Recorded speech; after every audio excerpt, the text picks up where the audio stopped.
Hey everyone, I'm Gary McLean, and you are watching Talent Talk. Just a reminder that if you haven't done so already, please do go to the Talent Talk YouTube channel and subscribe today. As always, your support is greatly appreciated. Another thing we're trying this year, which we haven't done in previous seasons, is we're actually starting to post episodes on various podcasts like Spotify, Apple Podcast, iHeartRadio, just to name a few. If you'd like to see a full list of the where you can actually listen to this, just check out the YouTube episode description details. Now, today's guest, she is an American model and actress. She has spent 4 years in the U.S. Navy, after which she began to pursue her career in entertainment, all while finishing her bachelor's degree in kinesiology from Cal State University. This all culminated into a dance theater project with the Diavolo group, which I'm sure I just butchered, um, titled SOS Signs of Strength, which we will definitely be touching on during the interview. So please join me in welcoming Veronica Burgess. Hi, Gary. Hello, Veronica. How are you doing? Good. How are you?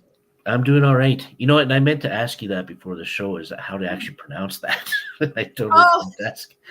it's Diavolo, but Diavolo, there you go. for effort. Right? Exactly. And as soon as I saw the word, I'm like, oh no, I forgot how to pronounce that. Oh well. That's how this show rolls. Yeah. So welcome to the show. Thank you for coming on. I appreciate you taking the time out. Yeah, thank you. This I know is you've got a gonna be super fun. busy schedule, so I definitely appreciate it. Let's start off finding out a little bit more about you as to where you're from originally. I believe you're born in Long Beach, California. Is that correct? Yeah. So I'm actually from Southern California, which is I'm like a unicorn. Like nobody in the entertainment industry is ever like from here. Right.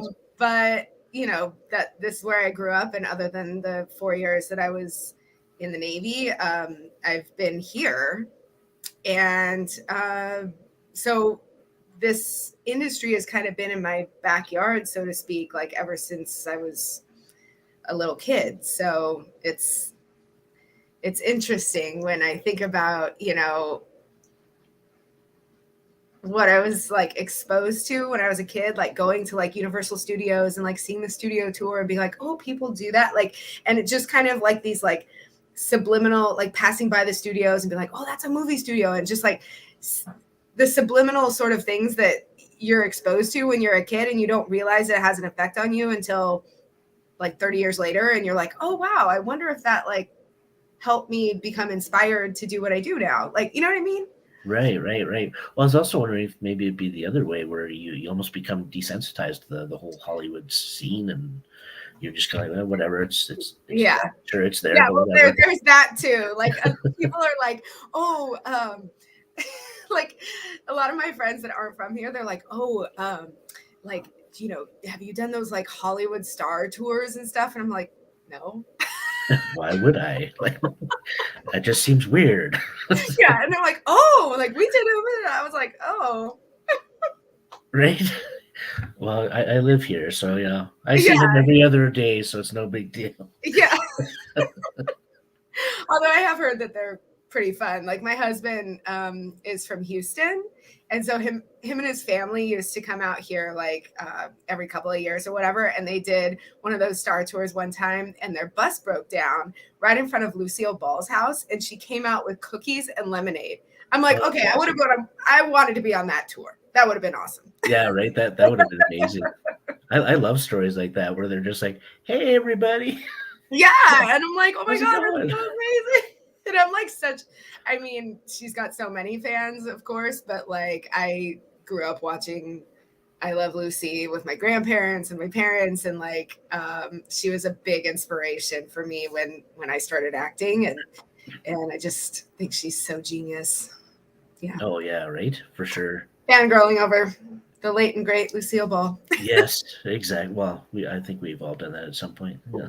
So, um, so like you said, you kind of grew up in that scenario. But you yourself didn't really realize you wanted to be in that industry until much later in life. Mm. So when you were a kid, what what did you want to be?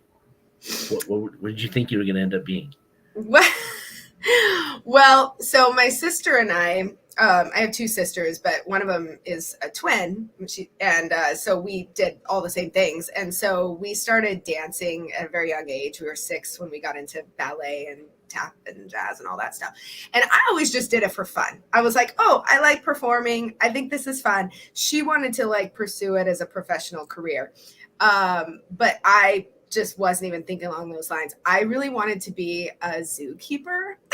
Okay. Yeah. Because I love animals, like specifically gorillas, any sort of primates, but specifically gorillas, like they're my favorite. And I was like, oh my God, I just want to be a zookeeper for the gorilla pen at the LA Zoo. That's all I want to do.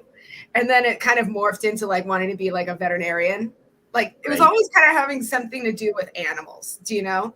And then when I got into high school, like the practical part of my brain took over and they were like, oh, you should be a lawyer. Because I think everybody at some point wants to be a lawyer in their life. Right. Yeah. And so like I was kind of going down that path, and then I joined the Navy, and then that kind of went away. And well, I mean, it didn't immediately go away. I kind of had this idea that I might do JAG and all of that stuff, but right. Yeah. Be awesome. Well, okay. So going back to wanting to be in a zoo and such, and the gorillas. So I'm guessing you were like a big. That came out wrong. Anyway, um, were you a big fan of Jane Goodall then, or like did you kind of follow? Oh yeah! Oh my God! She's amazing, and I actually got to. Early on in my acting career, I got to do this, like, I don't even know, it was like a kids show or something like that like I got to play Jane Goodall. Oh, nice. Yeah, it was like what the heck was that? It was an infomercial or a commercial, or it was something for kids. And I got to play like Jane Goodall, and they put me in like the safari hat and everything, and I was like, oh, this is pretty cool. Okay. But yeah, I'm a big fan of her. She's amazing. And have you had an opportunity at all to work with gorillas, or is that just kind of something that's kind of passes time? No, that's just something that like I would love to do. Like if I ever got to go, like one of my probably my top bucket list item is to go to Africa and they have this, I've actually researched it. They have this like 10-day safari adventure where like a guide will actually take you into the mountains and you can interact from a distance, safe distance, right. Obviously. You can interact and be in the same space as gorillas. And I told my husband, I was like, oh my God, if I ever get to do that life is made. I'm going to start crying. I'm going to freak out. Like, it's going to be great. It's going to be like a Kristen Bell Sloth moment. Well, hopefully you get that opportunity to just, tear up and break down there. Yeah. So then when, as you got a little bit older, what drove you towards the Navy? Is that kind of a family thing? Yeah. Interestingly enough, my family has a really long history of military experience. Like, as far as I know, I mean, it kind of stops. I can't really go further back than this. But from what I know, a person in each generation of my family has been in the military going back to the Civil War. So it's kind of just something that was like in my blood, but I just didn't know it type thing. But my dad was in the Army, and then my one grandpa was in the Army as well, and my other grandpa was in the Navy. And so I knew that like when I went in, I wanted to do one of those two branches. I was like, right, like, I'll either go Navy or Army because I have family that did that, and that made sense to me at the time. Right. So I remember I just honestly, this sounds so bad. I wasn't even thinking about this until like I was a senior in high school, and I heard that they were giving the military entrance exam called the ASVAB. And they were doing it during first period. And that semester, I had statistics during first period, and I hated that class. And I was like, oh, good. I'll go not be in that class for the day and to go take this test, right? And then I ended up doing really well. So then the recruiters were like calling me, and I wasn't calling them back. I was like, whatever. I've already been accepted to Cal State Fullerton. That's where I'm going. Like, and my mom's like, why don't you just call them back and see what they have to say? And I was like, oh, fine. And so I did. And then I was like, oh, actually, this is pretty cool. Like, maybe I could do this, and the wheels started turning, and then I decided to do it. So I actually ended up signing enlistment papers before I graduated high school, but I was a part of like this delayed entry program. So like they basically had to wait until I graduated, and because I was only 17 at the time, my parents had to sign the form, and my mom would not sign the form. She was like, no, I don't want you to go. I was like, you're the one that told me to call. Yeah. So my dad signed the form. So okay, that's a roundabout way of doing it for sure. Yeah. I didn't want to go to class. So I know it sounds like the dumbest thing ever, but honestly, I think it's so interesting how like the universe works, because it's like that was my intention, was just not going to statistics class that day, and then I ended up doing something that would literally change the trajectory of my life forever. Right. Yeah. No, absolutely. So you were with the Navy for 4 years, and what kind of ship were you mostly stationed on? So I was just stationed on one ship the whole time. It was the USS Baton. And so it's an amphibious assault ship. So you've got your aircraft carrier, which is the largest, right? And they take, they have like, I don't know, like 3,000 people or something on board, plus a bunch of like planes and, all kinds of stuff. But the next class down in size is the amphibious assault ship, which is what I was on. And so we had a flight deck and everything, but we didn't really carry jets. We carried helicopters. And we also had a well deck, which is where basically the back end of the ship opens up and it floods up. And then amphibious vessels can come in. And like, that's how Marines, like we transported a lot of Marines. And that's how Marines came on with like their gear and everything. And so that ship was 866 feet. So it's a pretty big ship. And there was 12 to 1,400 sailors. And then when the Marines would come on board, it was, another several hundred to 1,000, I think. So it's it was a floating city. Yeah, for sure, right? And that's what I thought of the carriers too, just cities on water. Yeah, and it becomes very much like high school. Like everybody knows everybody's business, and small town community. There you go. Yeah. So, what was your role within the Navy? So I was a bosun's mate. So basically, what that means is that I was involved in the day-to-day shipboard operations. So anything from driving the small boats that are a part of like search and rescue operations and security detail and things like that, to driving the ship itself, to controlling the ship's speed, to maintenance, to underway replenishment, to well deck operations, like anything that you can think of that requires somebody to have knowledge of a certain area of the ship, so like we had different divisions. There was a division that was in charge of like all the well deck operations. I was part of that for a while. There was a division that was part of, or that was in charge of like all of the anchoring details. So they dealt with like all the anchor stuff, and that's a big old anchor. I was never part of that division, but then I was also a part of the other division that did like the small boats. And so I got like a really well-rounded, like I did like the real Navy stuff. You know what I mean? Like I wasn't, not that like doing paperwork and things like that is not needed, because obviously everybody needs that. But like, I wasn't sitting behind a desk, I mean, I was for like the last 6 months, because I got reassigned to the office, which I was kind of happy about because like I'd been on this watch rotation for like years, and I was like, oh my gosh.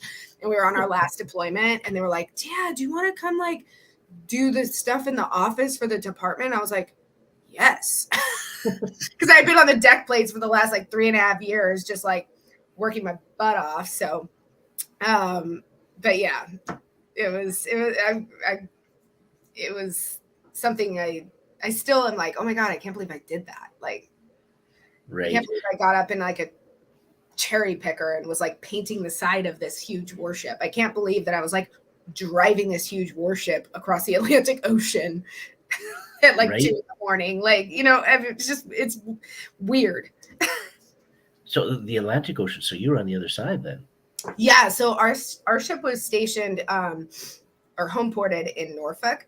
So Norfolk, Virginia. And so we would go to the Middle East for most of our operations. Although one time we did go to the Panama area for some piracy stuff. How about piracy stuff? Just a random Tuesday piracy. But yeah, we would go over to the Middle East and that direction. Whereas the San Diego guys, they go to it's called a Westpac, and they'll go to like the different Asian countries. Yeah. Okay. And so what was kind of the craziest thing you saw during your 4-year tenure? Anything that's not classified, I think when we were going through the Suez Canal, which is over in the Middle East, and it's a very dangerous transit for many reasons. But when we were going through that body of water, it was really surreal and a little scary because I remember we were on watch rotations, and basically what that means is like there's different parts of the ship that they'll put people in the deck department they'll assign you to. So like one of them is a lookout position on the aft part, which is the back part of the ship. So if you're on the back part of the ship and you're looking out and you're scanning and making sure that like nobody's coming towards the back part of the ship, right? So that's where I was when we were going through the Suez Canal.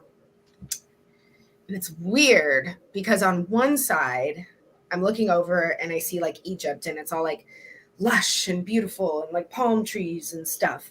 And I'm like, ooh. And then I look over to the other side and it's Saudi Arabia, and it's just nothing but sand and gun mounts. And literally there are men at those gun mounts with guns pointed at you, and they're just waiting for you to mess up so that they can pull the trigger. And I was like, oh. And like the sandstorms are coming and everybody's wearing the goggles so you don't get sand in the eye, and you're just like, oh my God, is that like, am I really seeing that? Like, it's just a weird, surreal sort of thing of like, somebody's pointing a gun at me, like, you know what I mean? So that was crazy. And then my ship was also the first responder for Hurricane Katrina relief. And they sent us, FEMA had already gone into New Orleans area. So they sent us to Biloxi, Mississippi. And we were like issuing out like food and supplies, and water to people who had been affected. And it was really haunting. Like just seeing, like, I remember seeing this one house. We were like on the beach and we were giving out supplies and stuff. And I remember seeing this one house, and it was like half of the house had been like completely obliterated. And then the other half of the house, there was still like dishes in the cabinet. Oh, and like, it was fine. It was weird. Yeah. That would be. Yeah.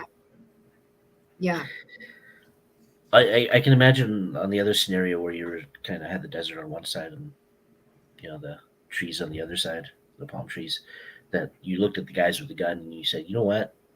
I'm just going to look at this side for a while. See you later. It's Yeah, and I prettier was already over like thinking in my head, okay, if the ship breaks down and we gotta abandon ship, like I'm definitely gonna go on that side. I'm not gonna go. Yeah, I'm gonna go that way. Yeah. It's much prettier over there. Yeah. People aren't shooting or aiming guns at me. Yeah, exactly. So how did okay, so your 4 years are done. And then was it immediately after that that you kind of went, you know what, I'm gonna get into entertainment? Or were you in the university first and then you're like, okay, well I'll work on my degree and Yeah. So I'd gotten out and I started school. I got out in July and I started school in August. So I didn't waste any time. I was just like, all right, let me go back home and like get going. And so I was, I was planning on going, like, I was like, all right, like I've always been interested in like health, wellness, fitness, like the body, like it's just always been very interesting to me. So I was like, well, maybe I'll be like a physical therapist or like a chiropractor or something. Or maybe even like an athletic trainer and like work with a sports team or something. So that was kind of like where I was going with that. And then about a year in, I started doing some modeling because it was always something that I wanted to do when I was like a teenager. And my mom was always like, we don't have the bandwidth to have you in like multiple activities. So you have to like pick one and stick with it. So like, I was like, well, I've already been dancing for so long, so I'll just continue that. So it had always kind of been this thing in the back of my mind of like, oh, that'd be really fun to do like some like, print ads and like magazines and stuff. And so I started getting into modeling. And then through that, I met a photographer friend of mine, and we had really great like photographer model chemistry. Like, and he was also a filmmaker, and he's like, hey, I'm doing this film. Why don't you come like be a part of it? I need, this character and this character, which one you want? And, so we talked it out, and I was like, oh, okay. Like, and it was just like a short film he was doing for his, director's reel or whatever. And, I got there and I was like, this is really fun. Like, and people do this for a living. This is interesting. Okay. But I was still kind of like just thinking about like, doing like modeling stuff, like print ads and commercials and things like that. But while I was doing that, I was also, auditioning, and I started taking classes. Because I was like, all right, fine. Like, I don't know what I'm doing. Like, if somebody were to give me an audition, like, I'd be like, I guess I'll memorize the lines. right, yeah. I just had no idea what I was doing. So I was like, let me get into a class. So I started taking classes at a great school out here. It's called the Acting Center. And I've been there for 11 years now. Okay. And it's taught me everything I know. Like, I wouldn't be able to like really do this as a professional if I hadn't gone there. I'd kind of probably still be tinkering and being like, what am I doing? So I give a lot of credit to them, but it was really just kind of something that kind of just fell into my lap through this other thing that I was doing. You know what I mean? But I started just loving acting so much more, because I was like, you can do so much more when you're portraying a character than you can if you're just, putting on some clothes or like having, doing a hair show or doing a makeup ad or something like that. Like it's all very surfacey. Whereas like when you're an actor, you really get into like telling a story and like experiencing like another human's experience. And that's like the deepest you can go. You know what I mean? Like that's like deep shit. Excuse me. All good. All good. There's been worse said on the show. It's all good. Yeah. Okay. Like, so I just really started gravitating that direction, and got into the union and started booking films and then TV, and here I am 11 years later, and I love every moment that I get to do it. And yeah, I'm like, sometimes I ask myself, what is this life I'm living? This is amazing. Right? Yes. And so were you back in California then when you started all this then? Yes. Okay, Yeah. all right. Yeah. So Cal So State you, Fullerton is in the city of Fullerton, which is a city in Orange County. And so I was, I had moved back in with my parents just because I was like trying to figure out what I was doing. And I was like, oh, let me go there. And so, I finished my degree in 4 years, and then graduated. And then I was like, cool. I don't actually want to be like a physical therapist. I just want to be an actor. right? Yeah. So, and my parents have always been really supportive. They're like, well, great, go do your thing. Like, and it's actually been really helpful because there's been some auditions that, I'm playing a doctor or a nurse or something. And I'm like, oh, I can actually like use my kinesiology knowledge and like, pronounce these body parts correctly and like, stuff like that. So it comes into play a little bit. Well, and kind of when I was kind of reading about that, kinesiology, and then your actual SOS project, I thought that was a pretty good tie-in as well. I don't know if that's if you think the same way, but I was thinking, Yeah. oh, that it's movement, body parts, learning, Yep. and you have that experience of what the body can do, and yeah, and then there you are, That, right, with this project, yeah, which that was, actually, go I ahead. guess you should probably explain what the project is. Yeah, that, um, oh my gosh, that project, Gary, was probably my favorite thing that I've worked on in my career, which is saying a lot because I've done, I've done a lot of things that I'm really proud of, but like this was,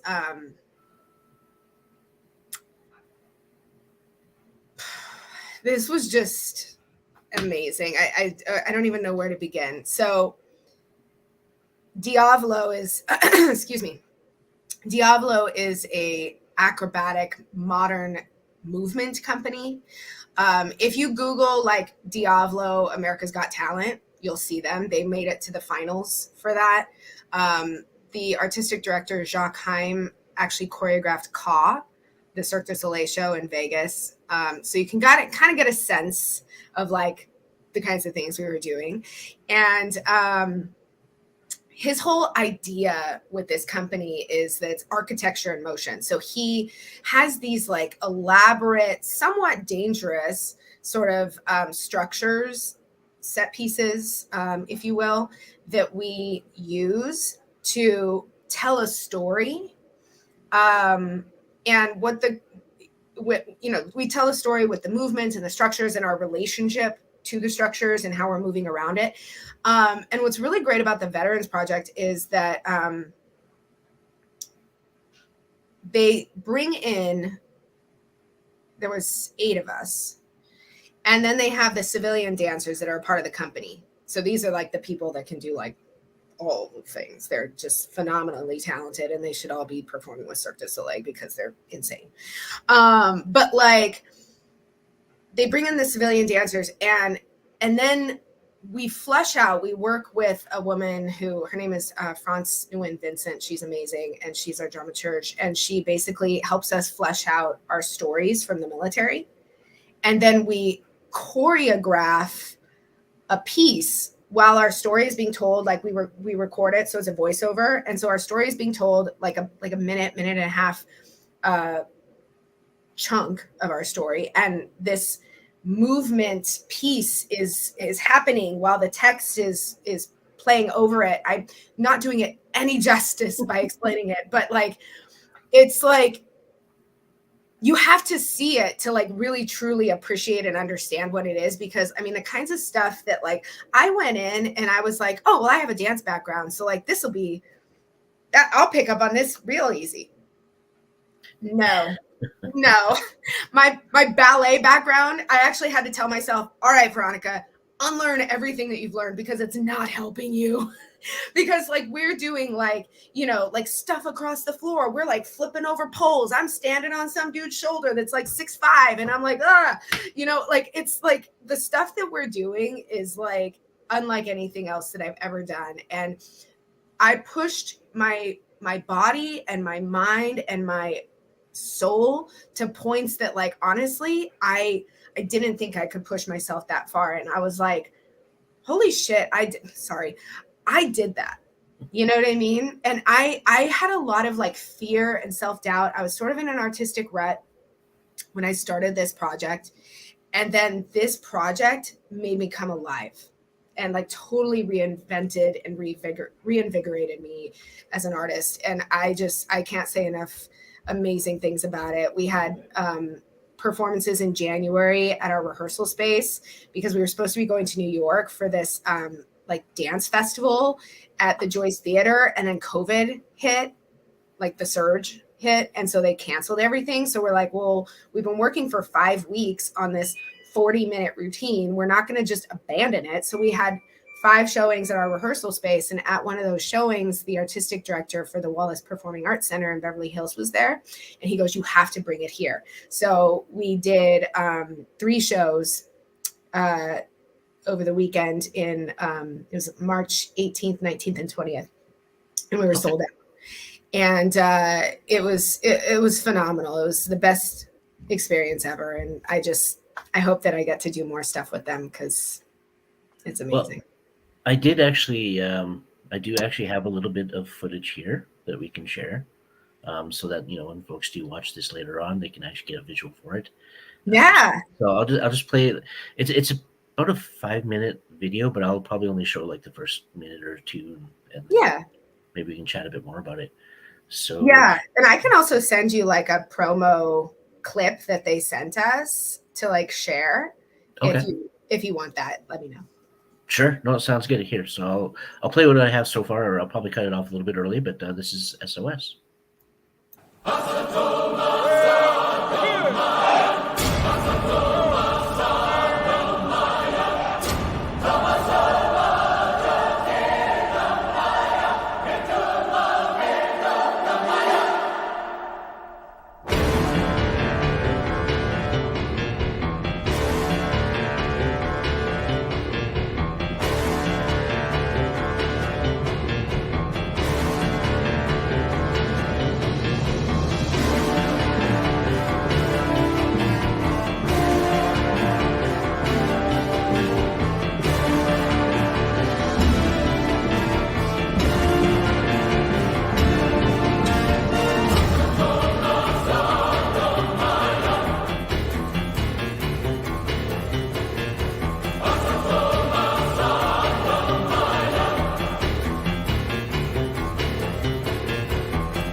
Wow.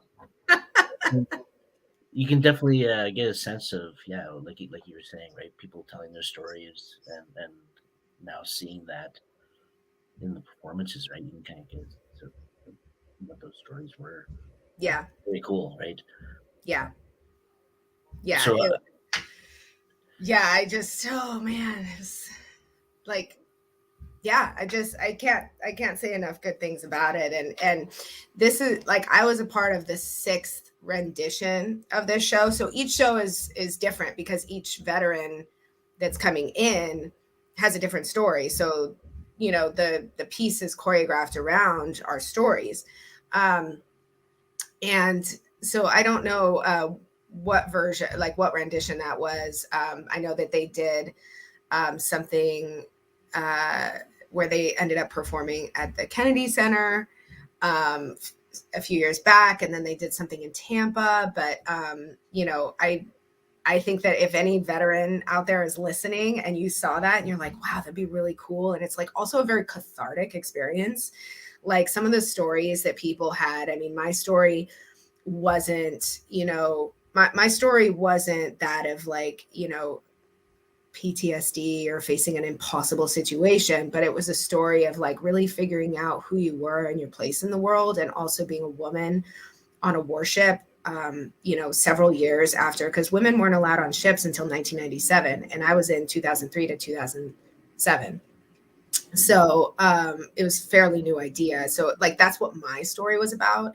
But even it just was an amazing cathartic experience. So like if there's any veterans out there listening and you saw that clip and you're like, oh wow, that's really cool that something like that exists,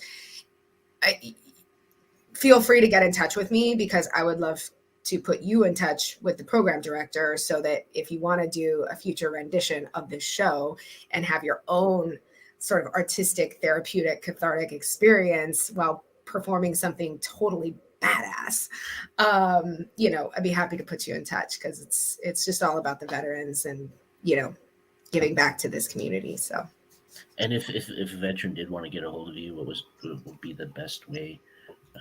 Would it be like through Instagram or Twitter? yeah, Instagram or Facebook, or I think even my email's on there. It's listed on IMDb, so like it's totally fine to share that particular email. If somebody wants to just directly email me, that's fine. Okay. Yeah. I'll just share this as well. This is your Twitter and Instagram Mhm. accounts, which is at hello _ Veronica B. So just for the podcast listeners is why I'm saying Yeah. it out loud. But yeah, so if you want to reach out, there you go. And is your email on IMDb, is that kind of a public thing on there? Yeah. Then? Yeah. Okay. Yeah. So Okay. that's fine if folks want to email me directly if they're not on social or whatever. Because I know some people are like, I'm done with social media. I don't blame them. Listen, I don't either. Honestly, if I wasn't doing what I'm doing, I probably wouldn't be on social media. Right, exactly. I'm like, if I was in any other field, I probably wouldn't have one either. Yeah. It's just, I don't know. To me, it's not worth it. But it does. I've actually built up, you know, a half decent network doing social media. So Yeah. which Yeah. helps with this industry, right? So Absolutely. Absolutely. so you did did you say you did your show in March? Yeah. So we had our showings at our rehearsal space, which is a big loft size warehouse in downtown LA, in January. And then at the Wallace, we did shows in March. So we just wrapped that up last month, which it's like, it's crazy. It feels like it was like 2 or 3 months ago, because so much has just been happening. And I'm just like, oh yeah, that was literally only a month ago, but I miss it every day. And I'm just, I'm like, when can we do more? And so how long did it take to actually choreograph what you were working on? We only had 5 weeks to put 5 together a weeks. 40-minute routine Oh wow. with some folks who had never moved like this before in their life. Right. And some folks had a movement background, but not this kind of movement. And then there were a couple guys that actually, like one of them was getting his degree in modern dance. So like he was fine. And then another one's like this, amazing, like parkour, like street performer-esque kind of dude. So he was doing okay. I was like, okay, yeah, you guys are like the exception. The other 5 or 6 of us are over here. Like, you want us to do what? So was it every day for 5 weeks, or was it? Like yeah. So it was 6 days a week, 8 to 10 hours a day. Wow. It's a full-time job. Yeah, absolutely. Right. Yeah. Yeah, it was a full-time job. And then of course we had our tech weeks where, the hours were sometimes longer, sometimes shorter, depending upon like the time that we had in the theater and stuff. But yeah, we really had to move. Like we only had 5 weeks to put it together. Which, for professional dancers, like 5 weeks is like an eternity. And they're like, oh, this will be plenty of time. But like for people who aren't, moving like this on a daily basis and doing these kinds of things, we're like, but they're really great at just immersing you and throwing you in and being like, no, you can do this. You can do this. We're going to help you out. The civilians are like some of the best people on the planet. The civilian dancers in the company, like they're just the support that we felt was very much like how we were supported in the military. And I think that that's why this program works so well and so many people benefit from it and so many people love being a part of it. Because like I said, this is the 6th year that they've been doing it. And it's because it mirrors the military in terms of the camaraderie. And like, we're put in these very precarious sort of situations on a stage where like you have to be present, you have to be paying attention, otherwise somebody's going to get hurt. We had people, roll ankles, sprain ankles, have injuries to their body. One person got a concussion. Like, it's, because you're working with these structures that are just unforgiving. So you really just have to be present and focused and like there for your partners and stuff. So right, yeah. Well, and even watching that little clip there, I'm like, there's a lot of trust exercises going on here. Yeah. Yeah. Yeah. And that's one of the hardest things for me. Like, I mean, I know like the first couple of weeks they were just having us do like various trust exercises. And I'm like, okay. Right. But then now I'm like, oh, okay. You want me to just like, oh, okay, great. Yeah. That's amazing though. Yeah. And so is that something you think you'd have the opportunity to do again? I have no idea, but gosh, I hope so. I really, really do. I mean, performing with those guys is like, I mean, it's a parallel universe to doing like a TV show, for me. It's like what they're doing is just incredible. And any chance I get to work with them, I'm going to be like, yes, I'm there. Like without even thinking about it. I'm just, oh, where do you need me? Where do you want me? Okay, great. I'll be there. Right. Yeah. Fair enough. I'm just actually going to share this, which is the website you can go to kind of check out their program for the Veterans Project, which is mispronounce it again, diavolo.org. You did it! The Veterans Project. I should correct that again for the podcast listeners. It's /the-veterans-project if you want to check that out and find out more about it. And actually Diavolo in general. Yeah, and Diavolo has an Instagram page as well that you can check out. Okay, perfect. Yeah, definitely check that stuff out. And so you did that in March. Mm-hmm. Obviously, I'm still kind of curious as to how you found out about it and how you initially got involved. Yeah,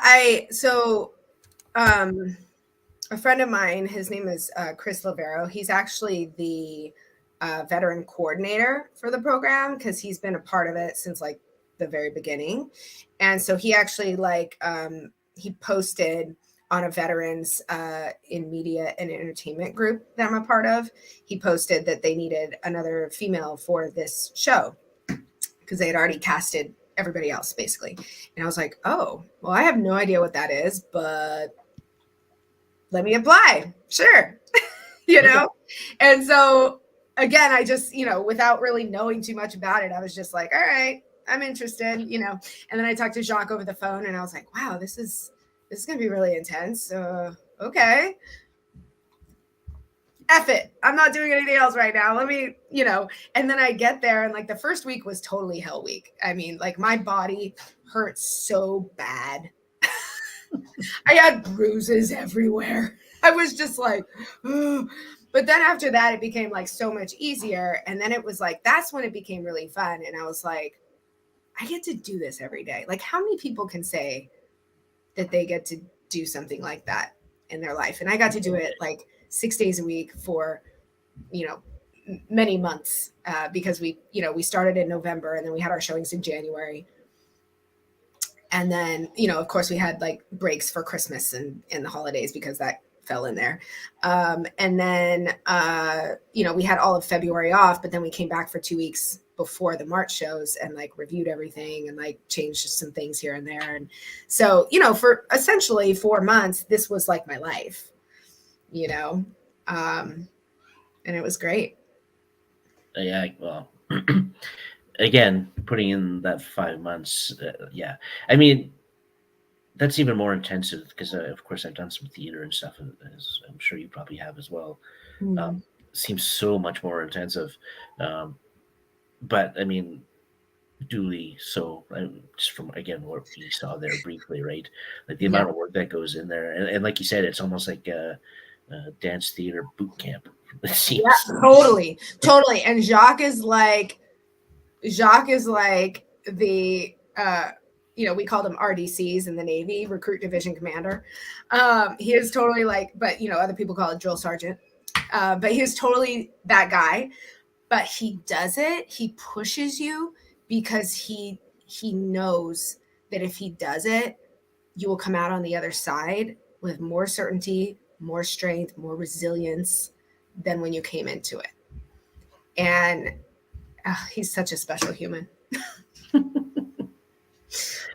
Wouldn't it be great if that's how we just fought wars? Just have this kind of dance off? Yes. Let's do that.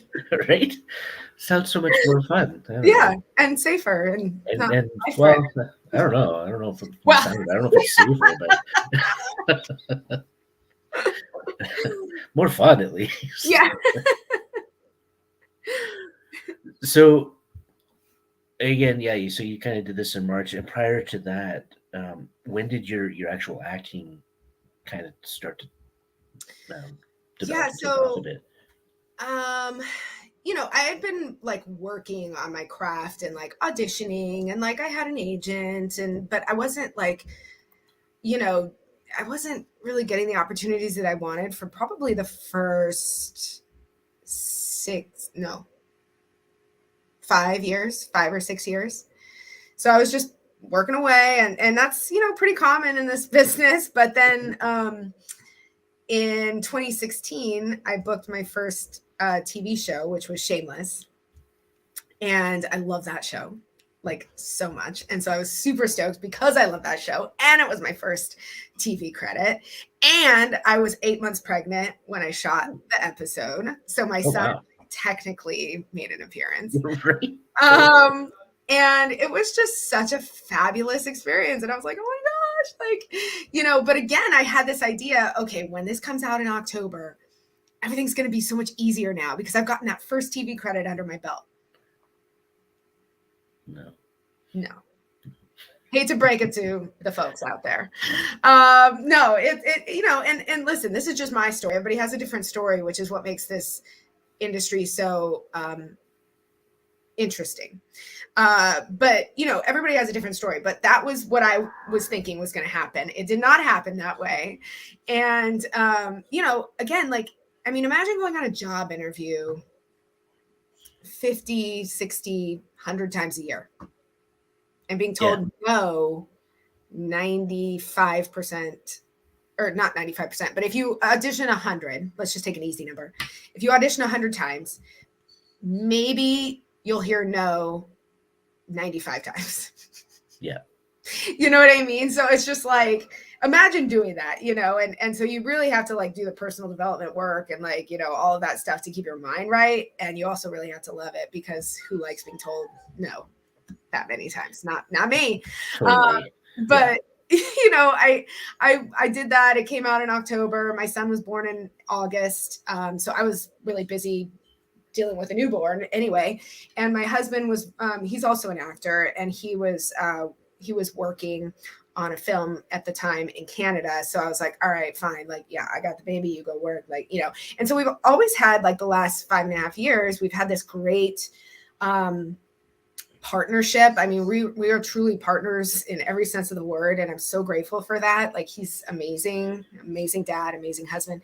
And so when he's working, it's like, I'm here. And when I'm working, he's here. And there have only been a couple of times where like it hasn't worked out and we like needed to call in reinforcements, i.e. grandparents. Right. Yes. Yeah. And so, one of those times was this past March when we were in Tech Week for the shows at the Wallace. He was in New Mexico shooting a movie. And I was like, okay, mom and dad, come on down. Like, and so they helped with, my kid is in school now. He's in kindergarten. So it's like, at least there's that. So they were helping with, pick up and like getting him to bed and stuff. Cause my rehearsals would go until like 10 PM, and so, yeah, but our son travels with us. Like when we go shoot stuff, we shot a movie together in 2019, just before COVID. And we were in New Mexico for 6 weeks, and all of us went out there. And I was only actually shooting, I think, for like 3 or 4 days. My husband was the lead of the film, though, so he was like shooting every day. And but we just make it work, as a family. And I'm really grateful for the flexibility of this industry, as it relates to, us being able to be available to our son and be really involved parents. But then when it's time to work, it's time to work, Right. Yeah. I mean, I don't think that happens all the time. So I think you're in a pretty unique and good situation. Yeah. No, again, this is just my story. Yeah. I know that some folks, it's not that simple, and yeah, for sure. But it's like you said, though, when it comes to the thick skin and the 95% of hearing no, I'm in that stage right now. So yeah, and that it's like, it's so hard, because it's like, that you have something really unique and awesome to offer, but not everybody's going to get it. You're not going to be everybody's cup of tea. And even if you are, you're not going to be right for every single role that you audition for sure. Yeah. So when I look at it like that. Yeah, for sure. And the funny thing is, though, like, I remember one of the roles I did get for a TV series that was being shot. If you read the actual description of the character, I didn't fit it at all. No, right? It was this, like, the description was tall, skinny guy. In fact, the character's name was Skinny, right? And then so I go in, I do my audition, and find out I got the part. I was like all excited, but then I ran into another colleague who auditioned for the same part, and physically he fit the description, and he was just looking at me going, "How'd you do that? How'd you get the part?" Just brought that whatever little difference, right? And yeah, wanted, I mean, sometimes it really is about like, going against type. And just seeing that, oh, this is a unique perspective on this character. Like, yeah, let's go that direction, you know? I remember that happened to me a few times when in-person auditions were happening and you could see who else was auditioning. Now it's different. But when in-person auditions were happening, I remember I auditioned for an episode of, what was it? I think CSI Cyber or something like that. Okay. Anyway, I was auditioning for like a mom, right? And the description said like 40s, and I was like 27. So like Right. 40s and like, you know, the stressed out mom, frazzled, blah. And I was like, okay. So I like messed up my hair, didn't wear any makeup, and just put on like a sweatshirt and jeans and like rolled out to this audition. But like everybody else there was like if you put me next to the other people, it's like, oh, well, yeah, they're clearly 40s and you're not. Right. You know, but you know, I mean, sometimes they want to see you anyway, even though they know you're not right for this role, but they just want to see what you can do so that maybe they can keep you in mind for other things, you know? Absolutely, right. Yeah, and there's so many times that happens as well, where you go in for one role and then they're like, "Well, I don't like you for this, but we'll bring you in for this." Totally. And but I've also had the other thing where I see this role and I'm like, "Well, this is literally me. I fit every aspect of this character. I live Yeah. this every day," and then I don't get the part, and I'm like, Yeah. "I guess I'm a failure at me." You're like, I really want to know who got this because this is literally a character description of me. Yeah, exactly. How long have you guys been stalking outside my house to write this character out? But you know what? We're almost at the hour mark here. So That's crazy. I know it's amazing how fast sometimes these interviews go. But I do want to ask you a couple quick more questions as to, for example, what's next for you? That remains to be seen. We shall see. I have some possible things happening this summer, but nothing's like set in stone yet. So nothing to actively talk about. But I can talk about this.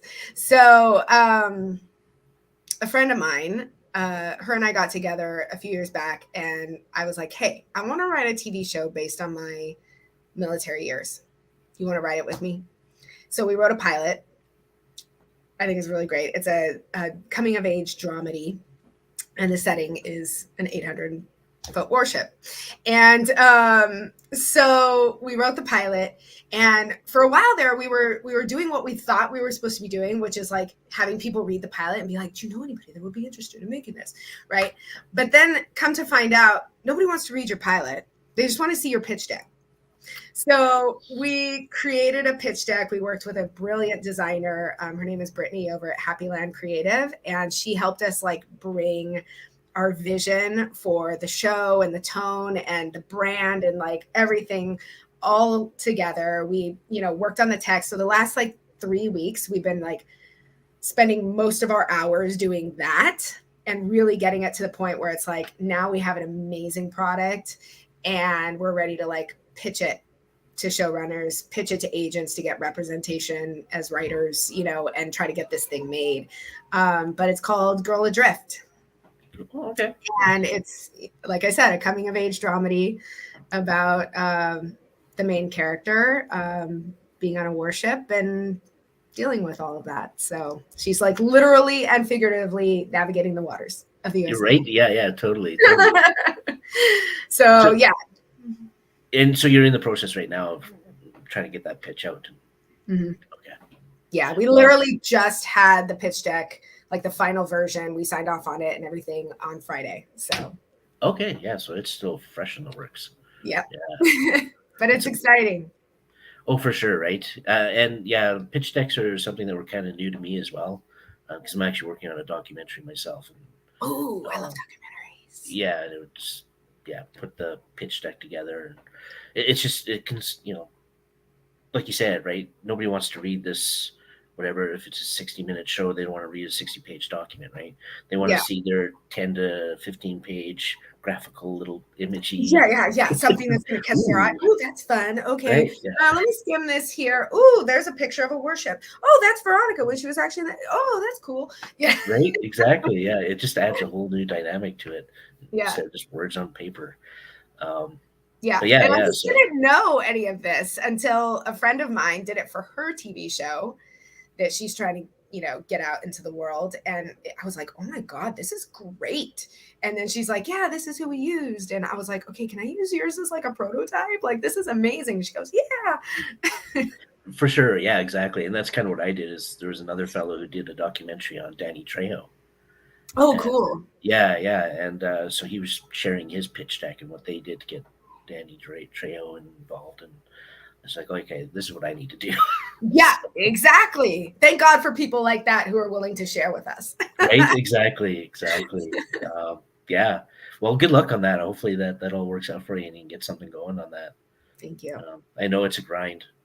So yeah, I'm still doing my grinds. So. That it is. It never stops. It never stops, no matter what level you're at in this career. I mean, until you reach like Brad Pitt status or something, like but I'm sure he's faced with his own challenges. Oh, I'm sure. Yeah. I don't know what they would be, but I'm sure he does. Don't either. I'm trying to think what they might be, but work-wise, I don't know if he has a lot of challenges. Yeah. I'm sure he's got other issues, paparazzi and things like that. But yeah, the rest of it, I think he's okay. Well, yeah, we're kind of at the 60-minute mark. I think we'll kind of throw a pin in it. And so I want to thank you for again taking the time to sit and chat with me. Oh, thank you, Gary. This was fun. Yeah, no, it was a blast, and you had some great stories, so it was great. I thoroughly enjoyed this. So yeah, you know what? I'm just gonna say thank you. I'm gonna sign off, but if you can stick around for another couple minutes after I hit the no longer live button, yeah, and we'll just end it there. So thank you, and we'll see everybody next time.